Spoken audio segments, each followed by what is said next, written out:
আজকে দুপুরবেলা যে ভর্তাটা বানিয়েছিলাম সেটার রেসিপি এখন তোমাদের সাথে শেয়ার করব। যেদিন দুপুরবেলা এই রেসিপিটা থাকে সেদিন কিন্তু ভাত একটু বেশি লাগে, কারণ সবাই সেদিন একটু বেশি পরিমাণেই ভাত খেয়ে নেয়। মুসুর ডাল এরকম বেশিরভাগটা সেদ্ধ হয়ে এলে এর মধ্যে দিয়ে দিচ্ছি কেটে রাখা দুধমান কচুর পাতা আর কয়েকটা কাঁচা লঙ্কা। এবার ঢাকা দিয়ে কিছুক্ষণ রান্না করে নিতে হবে, সব কিছু ভালো করে সেদ্ধ হয়ে আসা পর্যন্ত। সব কিছু কিন্তু খুব ভালো করে সেদ্ধ হয়ে গেছে। এবার এক্সট্রা যে জলটা ছিল সেটা শুকিয়ে আসা পর্যন্ত, মানে এরকম শুকনো শুকনো হয়ে আসা পর্যন্ত রান্না করে নিতে হবে। এবার এটা নামিয়ে নিতে হবে। তারপর এর মধ্যে দিয়ে দিচ্ছি স্বাদ মতো লবণ, বেশ খানিকটা সর্ষের তেল আর কুচনো কাঁচা পেঁয়াজ। তারপরে সব কিছু এবার ভালো করে মেখে নিতে হবে।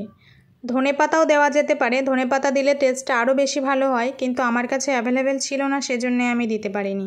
তোমাদের কাছে থাকলে তোমরা একটু ধনেপাতা কুচি দিতে পারো। এটা থাকলে কিন্তু আর কিছু লাগেই না, একদম এক থালা ভাত শুধু এটা দিয়েই খাওয়া হয়ে যায়।